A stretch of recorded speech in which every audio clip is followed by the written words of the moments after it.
دقائق معدودات أختم لقاء الليلة بحكم فقهي تحتاج إليه الأمة كلها بلا استثناء، ألا وهو: ما حكم صلاة الجمعة غدا إذا اجتمعت مع صلاة العيد في يوم واحد؟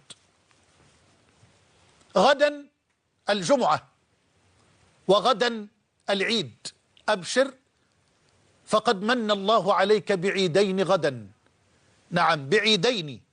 فهناك من أهل العلم من سمى الجمعة عيدا وأضاف عيد الجمعة الأسبوعي إلى العيدين المشروعين، الفطر والأضحى.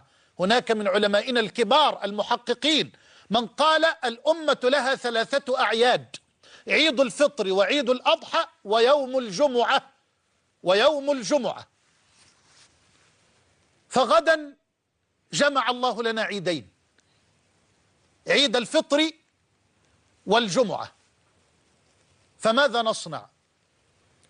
هل يجب علينا أن نصلي صلاة العيد وأن نصلي صلاة الجمعة؟ والجواب للعلماء قولان: القول الأول بوجوب صلاة الجمعة على من صلى العيد، في من توفرت فيه شروط الجمعة، شروط وجوب صلاة الجمعة. يبقى القول الأول: تجب صلاة الجمعة على من صلى العيد، وهو قول أكثر الفقهاء من باب الأمانة العلمية.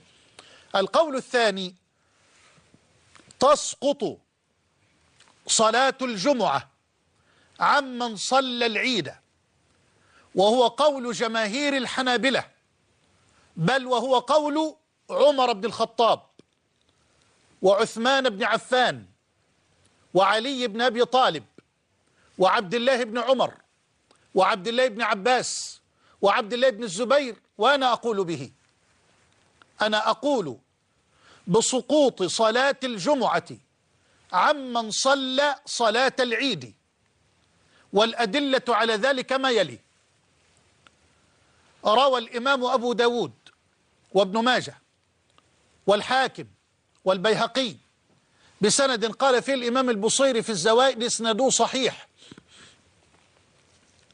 وصححه الحاكم في المستدرك وأقره الذهبي، بل وصححه الألباني في صحيح سنن أبي داود، من حديث أبي هريرة رضي الله عنه أن النبي صلى الله عليه وسلم صلى العيد في يوم جمعة في عهده عليه الصلاة والسلام، فخطب الناس فقال، خلي بالك، قال: قد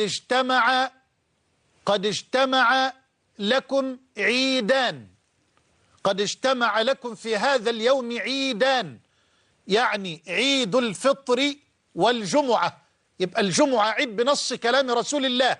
قد اجتمع لكم في هذا اليوم عيدان: عيد الفطر والجمعة. اسمع: فمن شاء أجزأه عن الجمعة، فمن شاء أجزأه أي العيد عن الجمعة، وإنا مجمعون، يعني وإنا سنجمع بين صلاة العيد وصلاة الجمعة.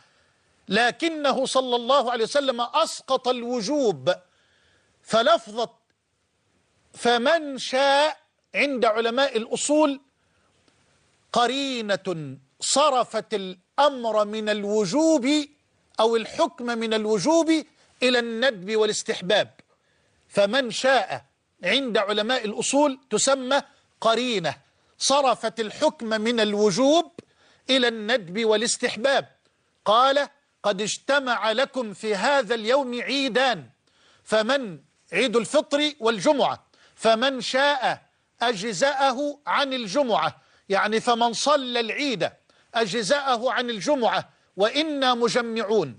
وفي رواية في مسند الإمام أحمد وسنن الترمذي والنسائي وابن ماجه بسند صححه الشيخ الألباني في صحيح سنن أبي داود أيضا هذه الرواية، أن معاوية بن أبي سفيان رضي الله عنه سأل زيد بن أرقم رضي الله عنه، قال له: يا زيد، شهدت يوما مع رسول الله صلى الله عليه وسلم صلى، هل شهدت مع رسول الله صلى الله عليه وسلم يوما اجتمع فيه العيد والجمعة؟ فقال نعم. قال زيد بن أرقم نعم. فقال له معاوية فكيف صنع رسول الله صلى الله عليه وسلم؟ ماذا صنع؟ فقال زيد بن أرقم صلى رسول الله صلى الله عليه وسلم بنا صلاة العيد ثم قال فمن شاء أن يصلي فليصلي، يعني الجمعة، فمن شاء أن يصلي فليصلي، فلم يعزم عليهم ولم يوجب رسول الله صلى الله عليه وسلم على من صلى العيد صلاة الجمعة. وهذا أيضا فعله عمر بن الخطاب رضوان الله عليه، فلقد فعل عبد الله بن الزبير ذلك، فلما سئل قال رأيت عمر بن الخطاب رضي الله عنه قد فعل ذلك. وفعل ذلك أيضا فعل علي بن أبي طالب، يعني اجتمع عيدان في عهد عمر، عيد الفطر أو عيد الأضحى والجمعة، فصلى عمر بن الخطاب العيد فقط ولم يوجب صلاة الجمعة أيضا على من صلى العيد. وكذلك فعل عبد الله بن الزبير تأسيا بما رآه من فعل عمر بن الخطاب رضي الله عنه. وفعل ذلك علي بن أبي طالب رضي الله عنه، اجتمع عيدان في عهد علي رضي الله عنه فصلى العيد ولم يوجب صلاة الجمعة على من صلى العيد. فمن صلى العيد سقطت عنه صلاة الجمعة ولا إثم عليه ولا حرج، لكن يستحب للأئمة في المساجد أن يصلوا الجمعة وأن يقيموها ليشهد الجمعة من شاء من المسلمين ومن لم يصلي العيد، لكن هذا على سبيل الندب والاستحباب وليس على سبيل الوجوب. طيب من لم يصلي الجمعة غدا أتسقط عنه صلاة الظهر؟ والراجح لا تسقط صلاة الظهر.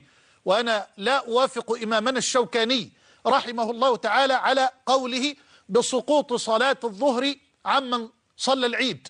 الراجح أن صلاة الظهر لا تسقط عمن صلى العيد ولم يصلي الجمعة، بل يجب عليه أن يصلي صلاة الظهر 4 ركعات كما هو المعتاد. فلقد ثبت في مصنف ابن أبي شيبة وعبد الرزاق في المصنف أيضا عن عطاء أيضا الذي روى أثر عبد الله بن الزبير، لأن الإمام الشوكاني يحتج بأثر عبد الله بن الزبير على أنه صلى العيد ولم يصلي الجمعة وإنما صلى بهم العصر مباشرة.